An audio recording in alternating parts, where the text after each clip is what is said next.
We are very honored today to have Rabbi Dr. Alexander Kaye with us, and you see his bio in front of us, very impressive.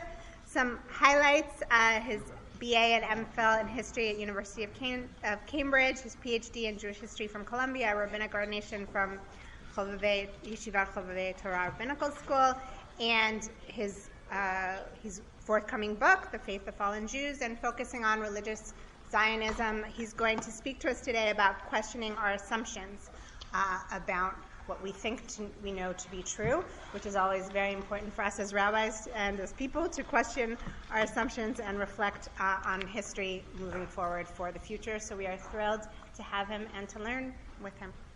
Thank you. Thank you so much. And thanks especially for inviting me to teach this august group. Can you hear me? I can. Good. I feel like I should be wearing a tuxedo, and it's such a grandiose setting. I'm really enjoying this. It's just for you. That's of course what I assumed. No. Anyway, what I'd like to talk about today, broadly speaking, is the role of religion in the life of the State of Israel, which is a very broad topic. But there's a thesis which I'm going to try and develop, which I'm going to give the broad outlines of at the beginning, and then we'll go through some of the sources. The source packet is huge, and that's by design, because although we're not going to most likely read every word of every source, but I figured that given that everybody here is a rabbi and an educator, I erred on the side of giving you more rather than less, so that you can, if you want to, use it in your own teaching or for your own work or whatever it may be. It's often said that there is a clash of cultures, a kind of cultural war in Israel between the secular and the religious sectors of the population. And in broad strokes, what that means is that as far as the secular Zionists are concerned, religious Jews are trying to take more and more of the control of the workings of the state, of influence over legislation, of political influence, of control over foreign policy, of being people in positions of power, whether it be in the army, in the government, or whatever it is. And this is a bad thing, say some committed secularist thinkers, because religious ideology is intrinsically in tension with the ideals of a modern, liberal, democratic society. And the reason is that for religious political thought and legal thought, the ultimate authority is God, and the law is the Torah. But for a secular liberal state, such as Israel defines itself, the ultimate authority is not God, and the ultimate law is not Torah. The ultimate authority is the people, and the law is the law that the people decides upon. And that therefore that there is an intrinsic tension between a secularist and a religious approach to big questions of political authority, legal authority, constitutional thinking, and so on. That idea that there's an intrinsic tension between these two ways of looking at the world is an idea which is actually shared by many religious thinkers and by many secular thinkers. I think that for secular thinkers, they would state that idea that there's a tension between these two things, and the implicit assumption is that therefore religion needs to be, the role of religion in public life needs to be reduced. And for some religious Zionist groups in Israel, they'd say the same claim, that there is a tension between secular and religious ways of looking at law, politics, and so on, but just the conclusion is reversed. Therefore, religion should have a greater role in public life in Israel. This way of approaching these big questions leaves many of us in a very frustrating position, which is, and here I'll speak for myself, and this may or may not resonate with you, but so I'm somebody that believes that the religious history of the Jewish people is incredibly important, and that it would be a terrible shame if the state of Israel had no trace of the traditions of the Jewish people other than in a secularized form. But at the same time, I am deeply uncomfortable and opposed to the way that that is actually turned out in practice in the current state of Israel. I think that the way the Chief Rabbinate is run and the fact that it has any kind of state coercive authority whatsoever is a real problem. And I wish there was some other way of going about it. So the question is, can there be a way of having religion have some role in public life? And we're talking here about Israel, but the same could be said about the United States in a slightly different way.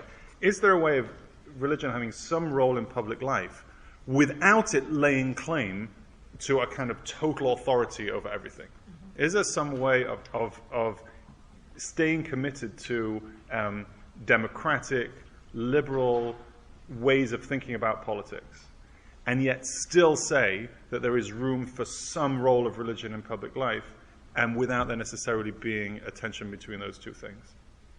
So my answer is yes, that is possible in theory. And in fact, what I'm going to try and show you is that although the statement that I started with, which is that there is an intrinsic tension between religious and secular ways of approaching law, politics, constitutionality, and so on, even though that opening claim that there's an intrinsic tension between those two things seems very intuitive to us, it's very widely believed, it's very widely repeated, it's almost assumed when people write about or think about these things. But the argument I want to make is that that idea that there's an intrinsic tension between those two things is a very new idea. And that even well into the 20th century, when religious Zionist thinkers were contemplating the role of religion in the future Jewish state, which didn't yet have a name, when they were contemplating the role of religion, they did not come at it in that all or nothing kind of way. They came at it in a far more pluralistic way. And I'm talking here about Orthodox religious Zionists, approach these questions in a very, very pluralistic fashion. And it was only after the middle of the 20th century that there was a shift in the way of thinking about these questions, which led people to start thinking that this is a zero-sum game. It's either religion or either religious or secular politics, law, and constitution. But that idea is new in Jewish history, and it's new in the history of Zionism. So the kind of underlying ulterior motive of all of this scholarship is to try and hold up another model, another way of thinking about these questions, one which I think is very naturally emerges from for many centuries of Jewish history, naturally emerges from the traditional sources, and actually the way that things are done now, I think, are a departure from history rather than a kind of culmination of history. In other words, the way that the Chief Rabbinate and so on works in the state of Israel today is actually a historical anomaly from the perspective of the Jewish tradition. It's not a kind of fulfillment of the way things are meant to be. So that's the basic framing of all of this. Does that make sense before we kind of launch in? That's the kind of map of where I want to go. So let's start by just turning to the first page here. And I want to show you, this is one example of many, many that I could have brought of how I think people are thinking about these questions today. So if you'll it's on page 3, which is the first source there. So that's a screenshot. It's actually not the whole not the whole page, the whole web page, but the picture there is a screenshot of part of the homepage, or part of, I guess it's not the homepage, whatever. It's one of the web pages of an organization called Eretz Chemda and particularly Gazit. So Eretz Chemda is a religious Zionist Orthodox institution in Israel, which is formed by rabbis who are kind of working in the footsteps of a rabbi called Shaul Yisraeli, who was an important religious Zionist rabbi who operated in Israel from the 50s through the 60s and 70s and 80s, very, very influential, wrote many teshuvot and other kinds of books as well, and many of his students and other people have this institution. One of the things that this institution, Eretz Chemda, has done was a few years ago to set up an organization called Gazit. What Gazit is, briefly, is a rabbinical arbitration court. So what Gazit wants you to do is, they say, look, if you have a civil claim against someone in Israel, you could go to the court, like the regular civil secular court, and that's what most people will do. But that's expensive, and it takes a long time, and why don't you just come to us, and we will do an arbitration process for you?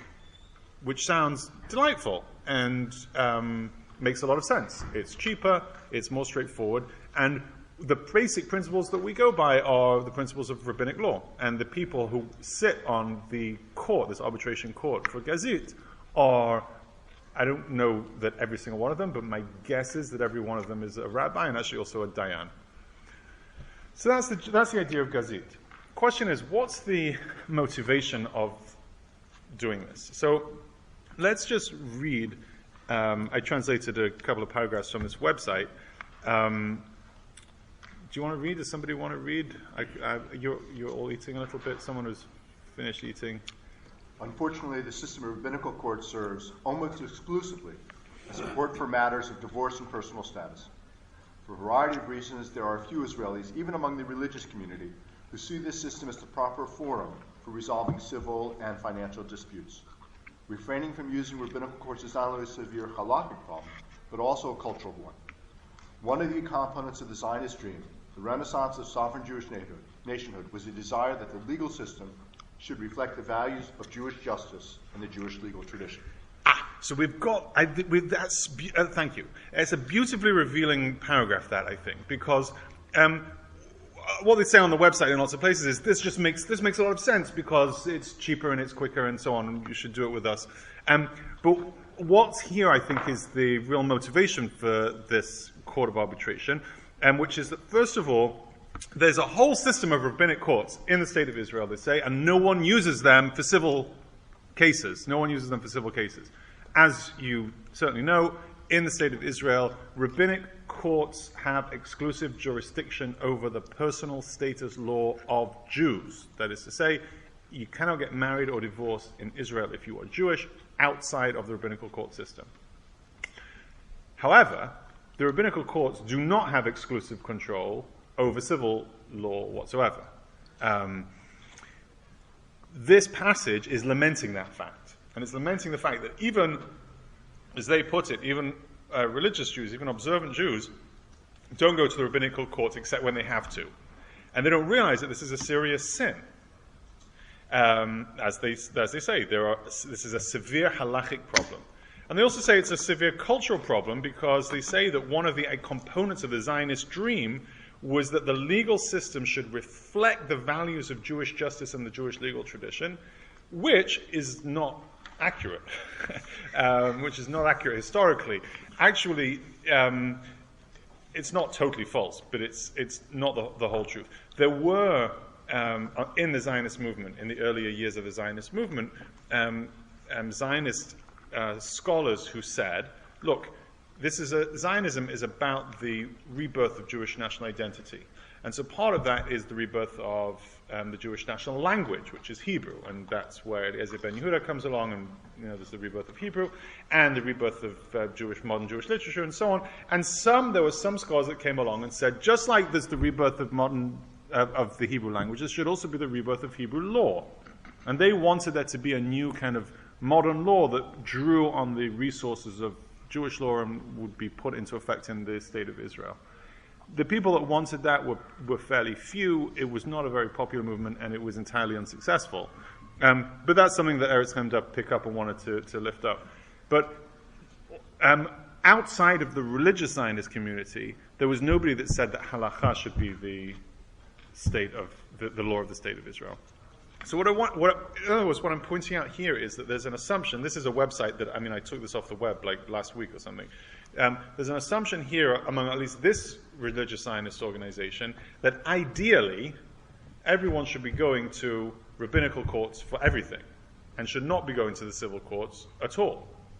It's a shame that that's not the law of the country, but ideally that should be the case, and they want to make that happen by, setting up these new rabbinical courts. So this is behind this, I think, is an assumption that the legal organs of the State of Israel, the legal institutions, specifically the courts, are somehow not kosher. Like, you shouldn't really be going to them. Ideally, you should be coming to us. Now, we'll see at the end that when we get there is the Gazette also have a statement about the status of the laws of the State of Israel, which they say are binding with certain caveats. And there's quite a few caveats. But basically, they say, we think that the laws of the State of Israel are binding. But they don't like the idea of Jews going to secular courts in Israel. They want them to come to rabbinical courts.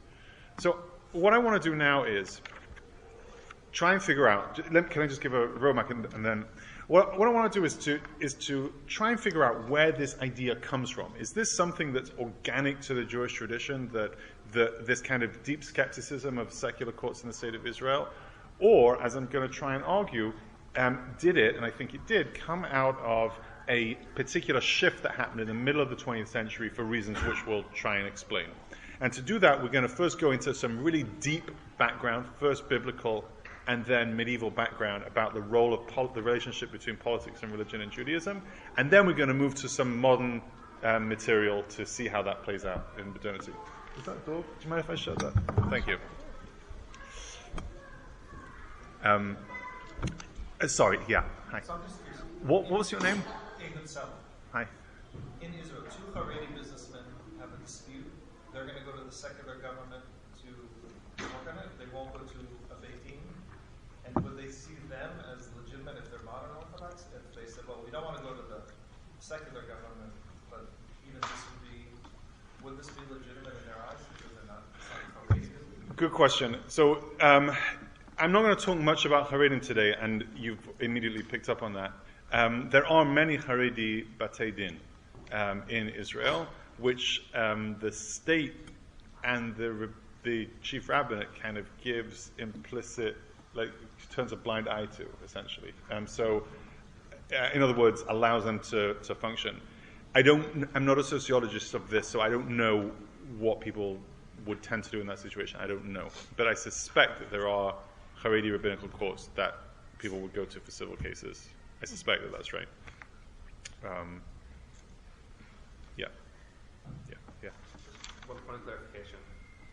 So through Gazit, with their Batei Din, they argue that they should supplant the existing courts in Israel, or would they just argue that they should exist and more people should be going to them and let people who are kind of outside of the Jewish world, the religious Jewish world, kind of do their solo thing? They don't spell it out anywhere. Right. My strong assumption, could be wrong, my strong assumption is that if they could snap their fingers and have anything they wanted, all courts in the State of Israel would be run according to the laws of the Torah and by people that understood the laws of the Torah. The Rabbi Yisraeli, Rav Shaul Yisraeli, who's deceased now, but who they kind of follow in his footsteps, did actually think that the secular courts in Israel were okay, but he said it kind of reluctantly, and he explicitly said that they're okay only if there is a viable option of a rabbinical court for people to go to, because then it's not like people are being forced to do it. So if there's a viable option. So I wonder if they're setting this up to kind of fulfill that aspect of Rabbi Israeli's thinking, or not. I'm not sure. But I strongly suspect that in their ideal world, it would just be rabbinical courts. And how popular is the organization? Are more and more people turning to them? I don't know. I don't have the truth. My historical speciality is in the 40s, 50s, and 60s. So I know about this stuff, but I don't have real hard data on it. Although I'd like to have data on it, and I don't know. But on their own website, they say, unfortunately, not many people use rabbinical courts. So I don't know.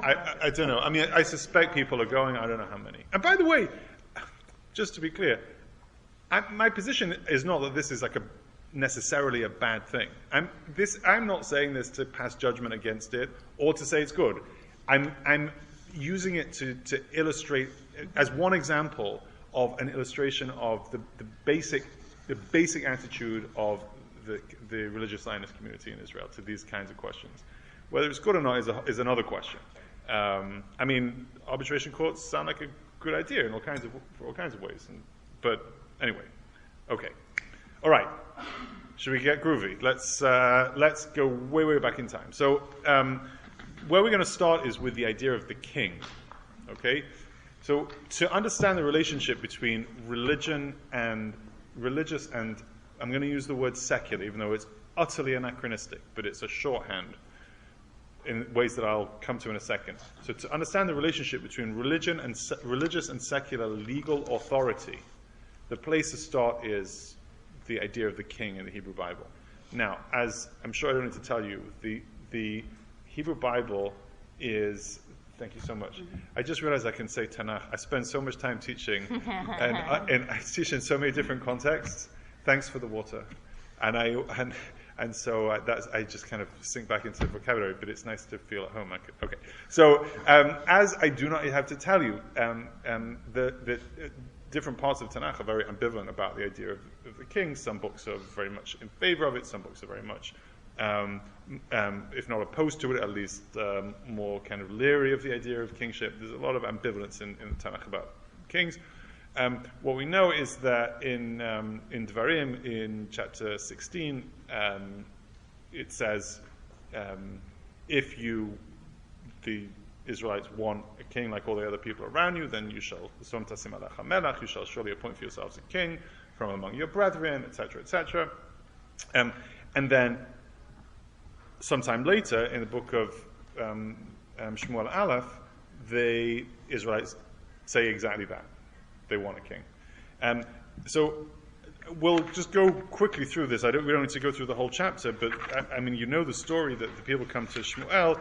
He's about to die. His sons are not going to make the grade of leadership. The people want a king. And Shmuel feels that this is a terrible betrayal of not only him, but of God, that the people are somehow betraying God. And the rabbinic interpreters of this passage need to deal with the fundamental question, which is that Moshe said, if you say you want a king like the people who are around you, go ahead and appoint for yourselves a king. And when the people come and do exactly that, God says, the people have betrayed me by doing this. So that's very puzzling. And there are all kinds of approaches to why there is that apparent discrepancy, which basically boil down to kind of two groups of interpretation. One group of interpretation says that what was said in Dvarim, if you ask, I want to, like all the other people around me, I want a king, appoint for yourselves a king, that's not a commandment to do it. That doesn't mean it's good to appoint a king.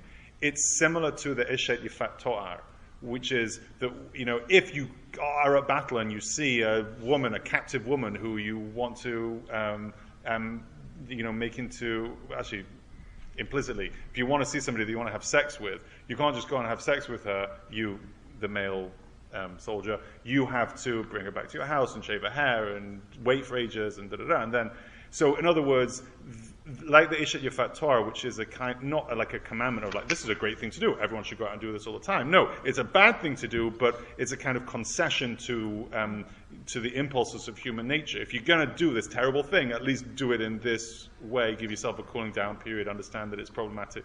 So one whole set of interpretations of the question of the king and appointing a king say that when in Dvarim, when it says appoint for yourselves a king, it's said in that kind of way. You shouldn't want a king. You should be happy with the leadership of prophets and whatever else. But if you say you want a king, which is a bad thing, then do it in this particular way. That's one set of interpretation. Another set of interpretation says, no, that's not true. When the book of Dvarim says appoint for yourselves a king, it means it. This is a mitzvah. This is a commandment that you actually have to do. So why in the book of Shmuel, when the people asked to do it, did God say that this was a rejection of God? The answer is because the people did it in an inappropriate way. They asked, and then there's various interpretations. They did it, they asked for a king for the wrong reasons, or they used the wrong language, or the people said something they shouldn't have said. In other words, in principle, it's a good thing, but they did it wrong. When Shmuel is trying to convince the people not to appoint a king, here's what he says. So just turn to page 4. I guess, so from verse 10 there. I guess we'll stick to English just for the sake of speed and so on, but obviously the Hebrew's there as well. So Shmuel said, "Et kol divrei." So Shmuel told the people what God told him, and then he says, "Ze yihye mishpat hamelech," in verse 11. This will be. So the translation here is the manner of the king. This is, I guess, the JPS translation. The literal interpretation, the literal translation is, "This will be the law of the king." Mishpat hamelech. This will be the law of the king. So Shmuel says, "This will be the law of the king that shall reign over you. He'll take your sons and he'll force them to be his soldiers and his horsemen, and he'll appoint them as officers in the army, and to plow his ground and to reap his harvest and to make weapons." Verse 13 is going to take your daughters to be perfumers and cooks and bakers, and verse 14 is going to take your fields, eminent domain, and your vineyards, etc., and give them to his servants. Verse 15, he'll take 1/10 of everything that you earn. Verse 16 is going to take your servants and your people and basically use them as slave labor. Verse 17 is going to tax your property. Verse 18, you're going to call out and say, "This was a big mistake." So that's what Samuel tells the people.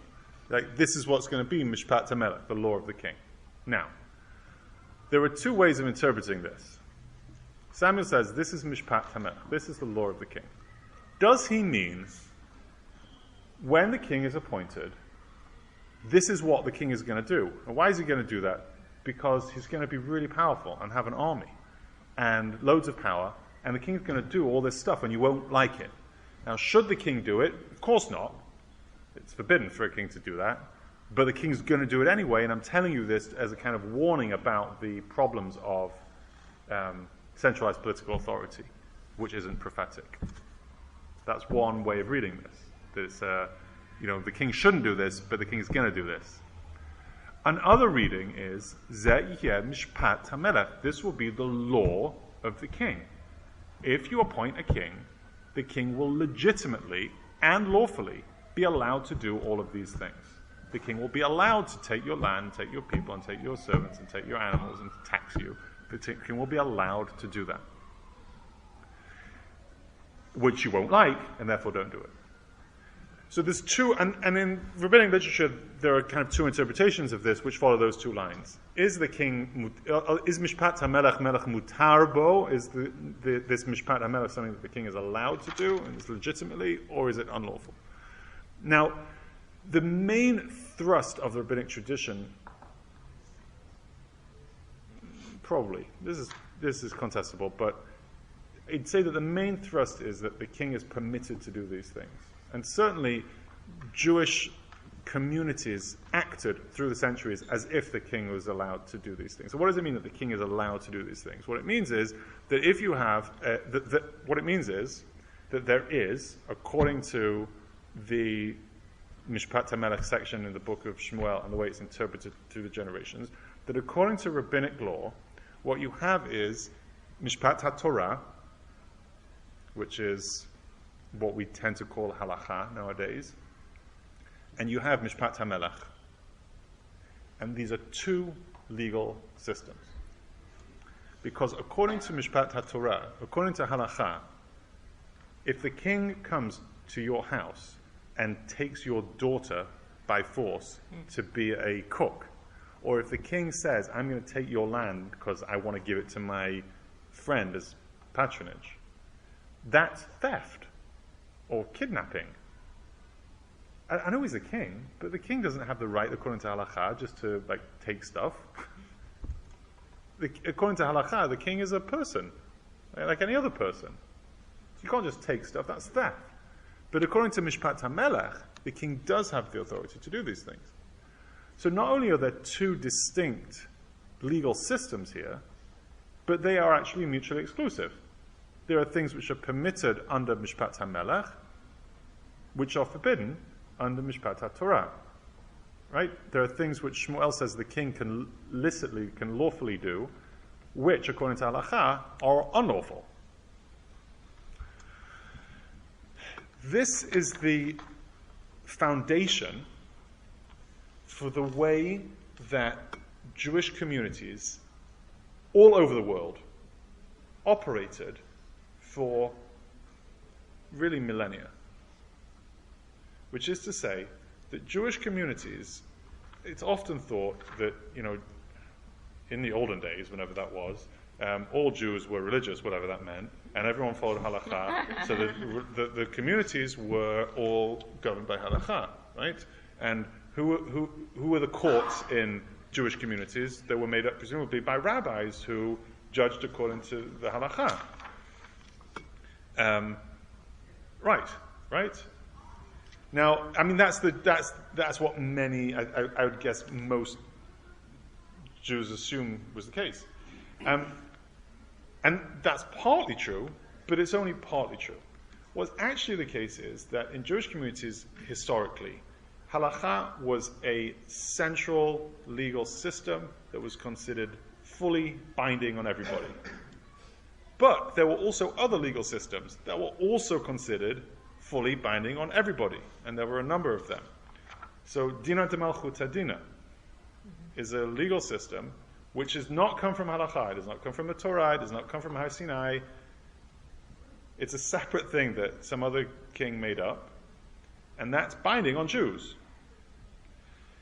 Mishpat HaMelech is also binding on Jews. Now, there wasn't a king for most of the Jewish history that I'm talking about, but it was understood that the Jewish community itself had a political authority that was somewhat similar to the political authority of the king in biblical terms. So Jewish communities did have rabbinic leaders, but they also had lay leaders. They had a Parnas, they had a Ma'amad, they had Shiv'at Tuvei Ha'ir, they had lay leaders. And how do you become a lay leader? How do you become a leader of a Jewish community? You can do it by education, or you can do it by wealth. Excellent. So, right, and that comes along with all of its problems and all of its advantages. And throughout history, Jewish communities all over the world had rabbinic authorities, and they had lay authorities who were also in charge of the Jewish community in different ways. And the rabbinic leaders were kind of pushed halakha they kind of represented halakha as a legal system, but lay leaders also had their own legislation. So if you've heard of Takanot HaKahal, the Kahal, the medieval Jewish community, enacted legislation, not halakhic legislation. Typically it was not enacted by rabbis. And now, sometimes, so who has more power, the rabbis or the lay leaders? So the answer is, it completely depends. In some places, the lay leaders essentially appoint the rabbis and are a lot more powerful than them. In other areas, the rabbis are the ones who are most powerful.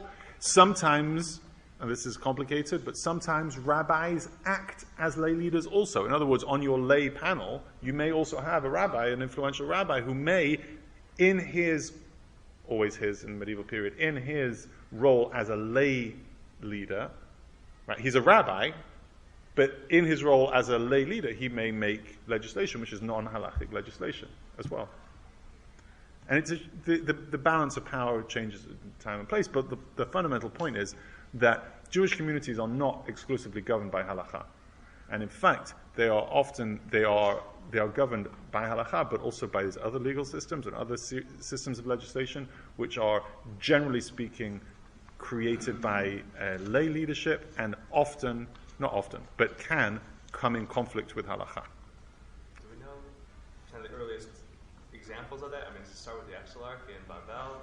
Is it even before that? Is it later, once we start heading out of Babel? So we don't know. Jacob Katz has an article in which he tries to trace the kind of the beginnings of this lay political authority into the Talmud itself. Michael Walls has even suggested that we see traces of it in the Tanakh, where we see Zakenim, and he thinks maybe that's something. I don't know if that's I don't know if there's like I don't know. I don't know if there's a straight historical line between all these different institutions. Thematically, they may be similar. I don't know if there's a historical line. But yeah, it seems to have begun at least in Talmudic times. And we have, there's a great book by, wasn't Louis Ginsburg, who was it? There's a book, like from 1920-something, of takanot, legislation of Jewish communities. And if you want to read the latest, coolest research that's being done on this, there's a few people working on it now. But Jay Berkowitz had just come out with a critical edition of the Pinkas of Metz, the Jewish community of Metz, and he goes through, he really looks at the way the Jewish community of Metz in the early modern period operated, and did Jews go to rabbinical courts? Sure they did. Did Jews go to Christian courts? Sure they did. Did rabbinical courts and Christian courts talk to each other or know each other's laws? Sure they did. There's all kinds of fascinating stuff that's being done on that now. Jessica Moglin, who's here in LA, is just about to come out with a book on a similar topic among Jews in Morocco. So in other words, the fact that Jews were in practice, and also they understood it to be not just pragmatically we have to do this, but they thought this is how things work, this is how we do stuff. I don't know whether this is significant for the larger conversation, but here that the people want a king because the status quo is unacceptable. That is, they're willing to put up with the potential corruption of a king, or demands of a king, or because the status quo isn't bearable. That is because Shmuel's sons are corrupt. Or at least it's not a it principle. Does it say they're corrupt, or does it say that they're? Oh no, you're right. You're absolutely right. You're absolutely right. Yep. That it's less a principle of what kind of government might be best, and more one of the status quo is unacceptable, and therefore let's try something else, like all the other nations do. I think that you're right, but I want to put a different twist on it, which is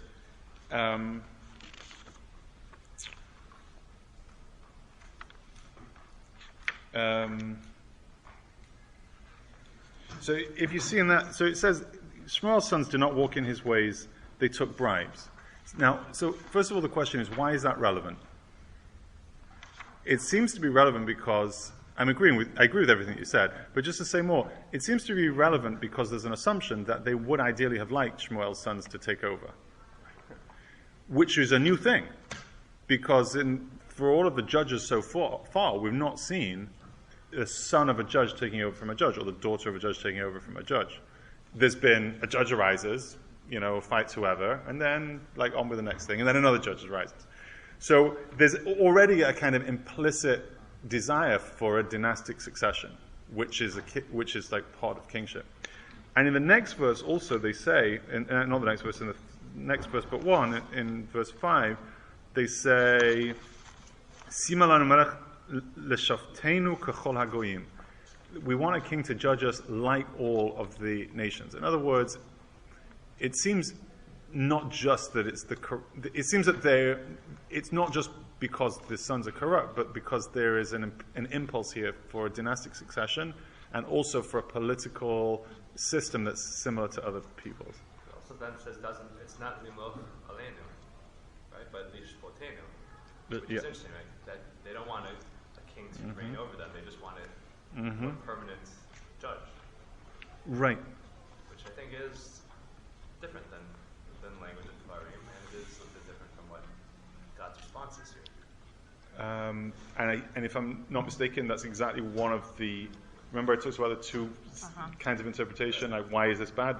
That leshaftenu is one of the words that's picked up on by that group of interpreters, if memory serves. Because if you look at 9, it says, "Mishpat hamelech asher yimloch aleichem." Yeah. Yep, definitely. Okay. Yeah. I just wonder if it's about judging and all the things about him taking all these things as he's saying he's beyond corruptibility because he doesn't need your bribes. He'll just take whatever he wants from you anyway. And I wonder if that reflects at all into whether they think their arbitration courts are less corruptible than the current secular courts, or are they more corruptible if they even enter something. The Gazette people. Yeah. Well, they certainly don't say it. They certainly don't say that. And it would be quite a thing if somebody said that rabbinical courts in Israel were less corruptible than civil courts, unfortunately, because of various recent They add one things. more element in verse 20, and that's the milchamet milchamoteinu. That's when I was pausing. That's what I was looking for. So thank you for finding it. Yes, thank you. Exactly right.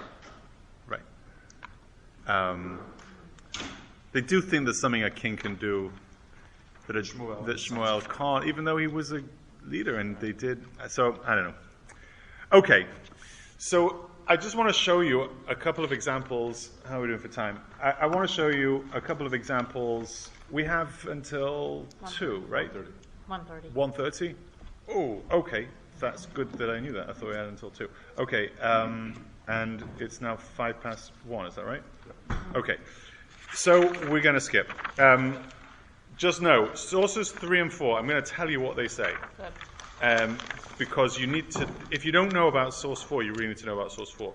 Source 4 is the Ran, Rabbeinu Nissim of Rabbeinu Nissim Gerondi, Nissim of Gerona, in the 14th century Talmudic scholar. Now, this is a very famous piece of the Ran's writing.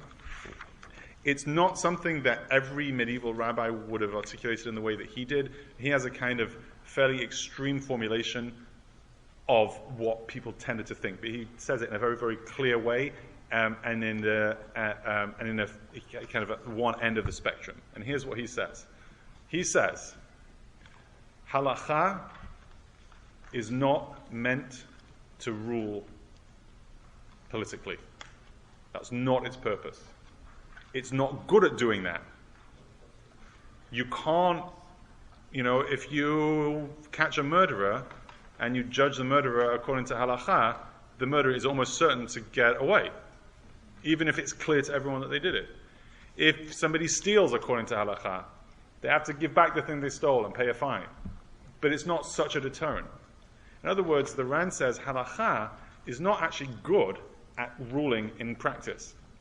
And he goes on to say that it's not intended to rule in practice. It's intended as a kind of, to bring a kind of metaphysical benefit to the Jewish community that observes halakha. But if you want to know how the community should be ruled in practice, that is Mishpat HaMelech. That is the kind of lay legislation of the community. So he, just to be clear, he does think that halakha is binding, he does think that halakha is obligatory and that it should be a component of how the Jewish community is run. But he also says that halakha is not intended to be the single legal authority in a Jewish community or in any community.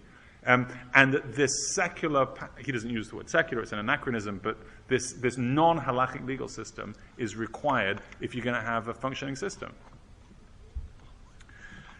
When we come forward to religious Zionists on page 9, thinking about... What is the source then of Mishpat HaMelech? Yeah. Where does that come from? Whatever you want it to be. People, Comes from in other words, just like the French or the Spanish have their king's law, how did they make it? They got together, they figured something out, they had a legislative body or a king. So the Jews should do the same, alongside halakha. Oh. Should it be influenced, reflective of, well, I'm not sure the right word here, of halakha, or... He doesn't say that explicitly. It's clear. Obviously, he thinks halakha is super duper. He thinks it's a perfect law. He thinks it's a perfect law that's so perfect that it's not actually very useful for ruling in practice. Okay. But he thinks it's a perfect law. So, and he thinks that the king's law is there to kind of supplement the deficiencies in the practical application of halakha.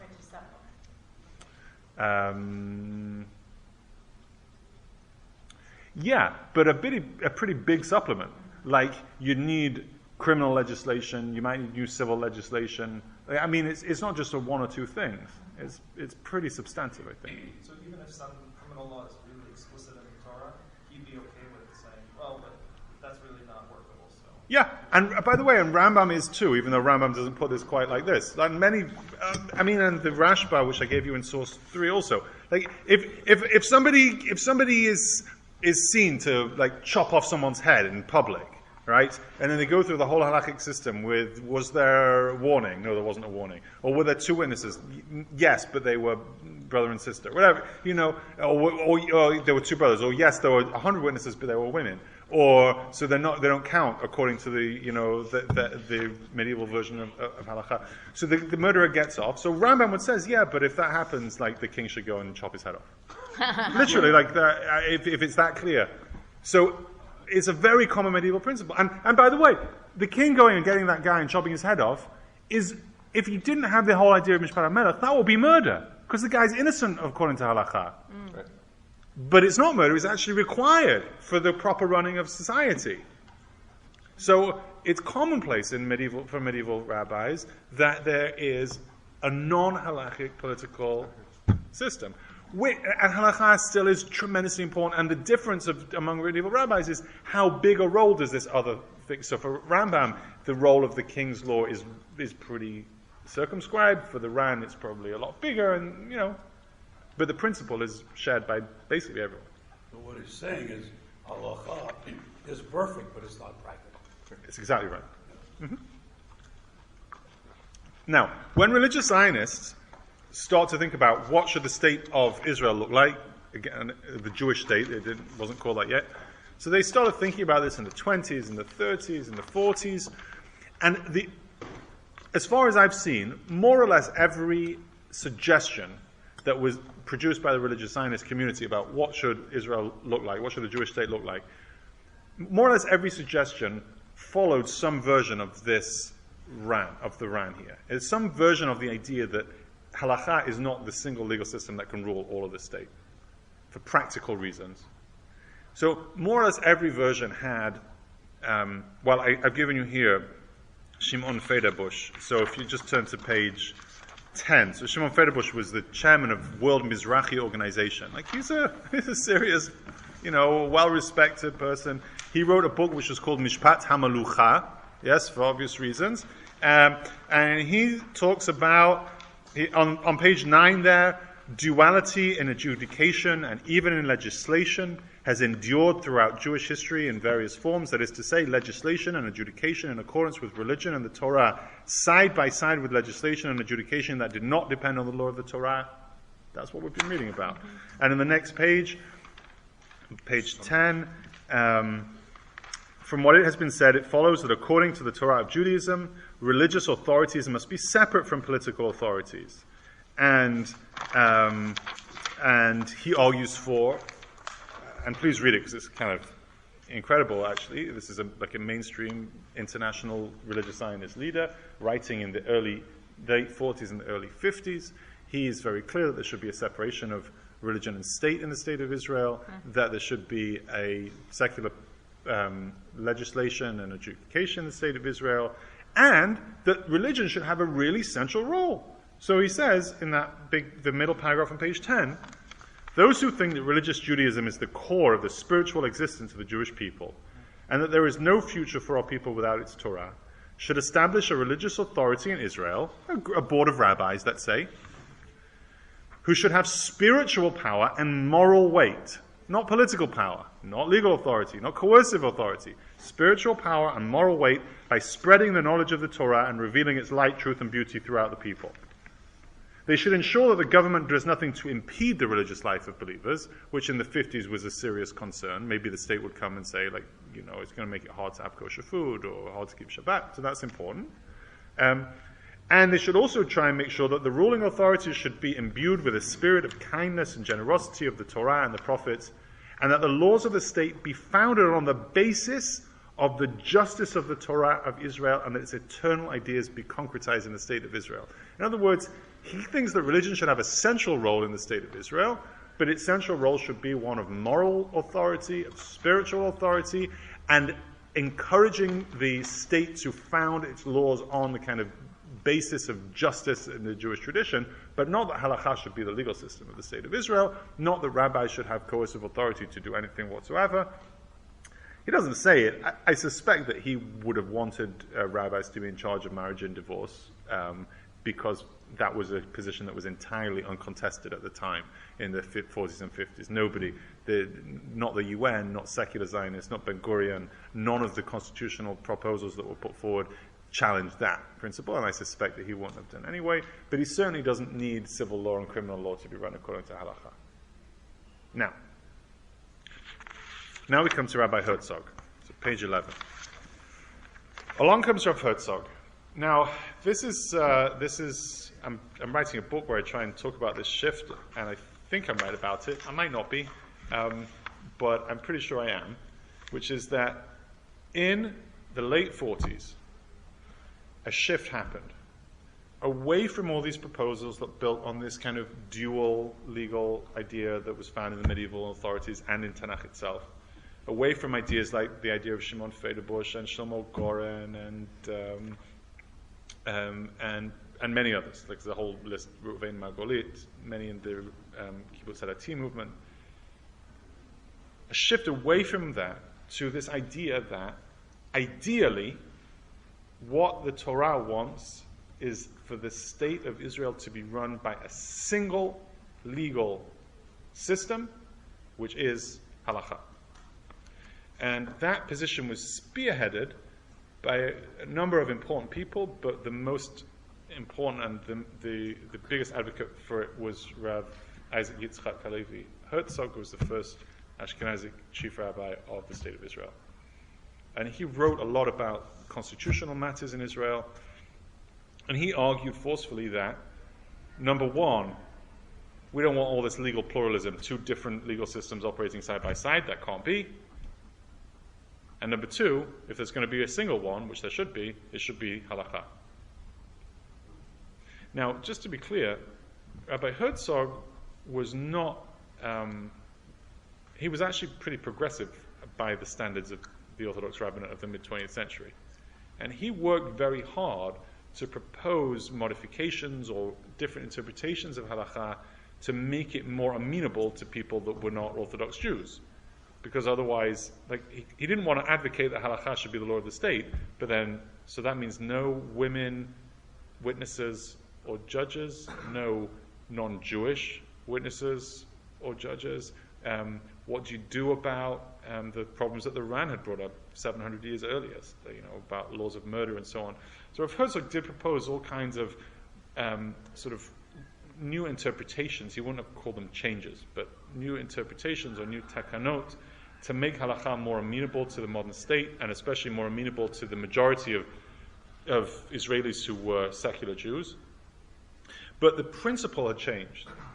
The principle had changed. As a matter of principle, he thought that there should be a single legal system, and that it should be halakha.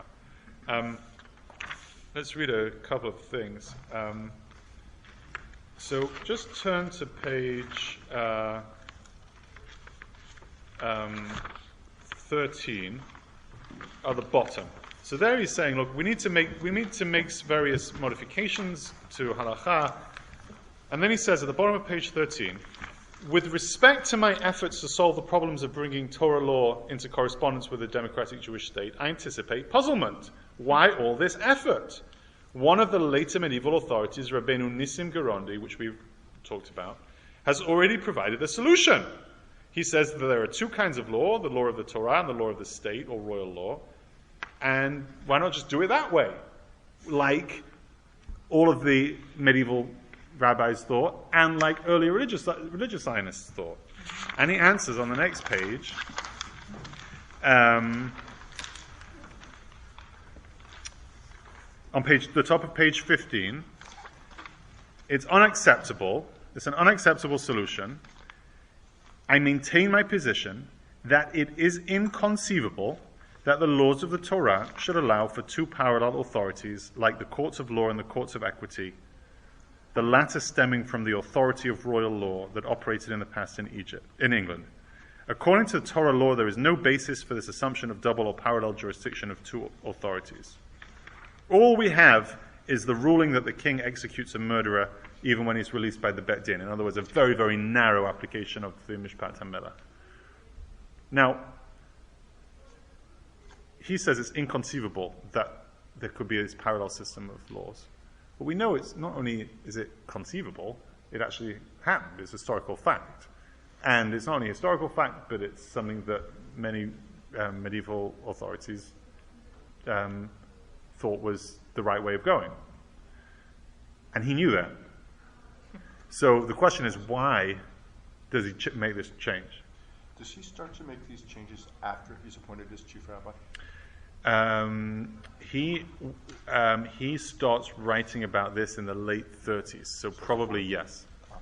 No, because he was first chief rabbi of Palestine, and then he was in office when. So probably yes. Beforehand, he was the chief rabbi of Ireland, and I'm not sure that he wrote about this then. But he even before 37, whenever he wrote about law, he did seem to have this idea of a kind of a monistic approach to law rather than a dual parallel system. Was it a mess when he was in England or Ireland? Was it a mess? Was what a mess? This idea that there were two parallel laws. Like, did he live in a country where he experienced these two parallel ways? I got it. Yes. Yeah. Okay. So this is my big theory, which took me years and years to come to, and I guess I should have just asked you. It would have saved me a lot of time. Right. So I think that where this is coming from, just to give you a very brief overview, is that this idea of there being parallel systems of law is not just a Jewish thing. It's true of you could probably find exceptions, but it was a very pervasive way of doing law in the pre-modern era. So in medieval England, you have the king's law, chancery courts, you had laws of equity, you have canon law, you have laws of universities have their own legal systems, where people who go to a university are under the jurisdiction of the university courts, not of anybody else's jurisdiction. You have mercantile law, you have guild law, you have maritime law. And in the end of the 19th century, there was a huge reform in England, and there were similar reforms in other parts of Europe, which basically said, this is crazy, this is a mess. Exactly like you put it. It's absurd, and it's costly, and the legal system is unpredictable, and we need to reform it and to have one single system. And they did, and they reformed it. And if you look, when Rav Herzog is talking about the RAN here, he says, it can't be like that there'd be two systems of law like there were in England. And I think what he is getting at is that he is trying to say, and I've got other evidence for this, but which I'm very happy to share with any of you if you'd like. What he's trying to say is, it's currently, when he was writing, it was understood by secular scholars of law in Europe that law evolves. This is like post-Darwin, so there's evolution of law also. And that you start off with law, which is things like religious law, what they called at the time tribal law, where you have all these different laws, higgledy-piggledy, in a certain place, and they're all kind of fighting it out. And then slowly but surely, over the years, you evolve into the most advanced and perfect kind of law, which is a single systematic legal system. And what is the pinnacle of legal evolution? It's, modern Europe. That was a widely held belief among legal scholars at the time. And Rav Herzog, I think, writes a lot trying to say, you are implicitly saying that Jewish law is backward and tribal, whatever else. That's not true. Jewish law is also, just like evolved modern European law, Jewish law is also this single, systematic, beautiful, pristine system. And when he came to Israel, he brought that sensibility with him. There are other reasons for it as well, which we don't have time to talk about, but be in touch if you'd like to know more, or read my book when I finally finish it. So just now to fast forward ahead. So I think that this moment here, and it's not just Rav Herzog, but he's a pivotal figure in it. I think that there was this moment in the middle of the 20th century where, even though the general tendency of Jewish history up to that point had been to embrace this idea of there being two parallel legal systems, even within the Jewish community, And even though early religious Zionists knew that, and their proposals for what the state of Israel should look like were based on that kind of idea, that from the middle of the 20th century, under the leadership of Rav Herzog and others, there was a shift in understanding to a position that not only kind of forgot that it used to be done that way, but said that it can't be done that way, that it can only be a single system. And that system should be halakha. Now, did that happen in Israel? No, because the religious Zionists in the 50s were all but powerless. Nobody cared about what Herzog said, apart from in the religious Zionist community. Nobody listened to him, and he was very upset about it, but that was the fact. I mean, the state of Israel founded its laws, there were secular laws, secular legislature, that's how it worked, with the exception of personal status law. But still, I think this idea, this matter of principle remained an ideal within the religious Zionist community. So that when you get to the present day, you have people like Gazit saying, like, maybe it's not kosher to go to the secular courts. Maybe you should only go to rabbinical courts. Maybe ideally what we want is everybody being judged by halakha. And what I want to say is that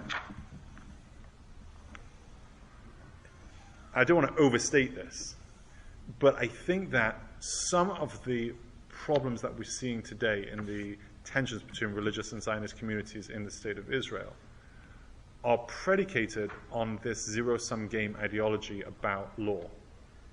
That if you have this Herzog position, and Rav Herzog didn't see this come, like he didn't intend this, I don't think, but if you have this Rav Herzog position that there can only be one system of law, well, the state of Israel thinks there can only be one system of law and that they're in charge. And if you have the religious community thinking that there's only one system of law and it should be theirs, then that is a zero-sum game. Everyone's fighting over the same territory.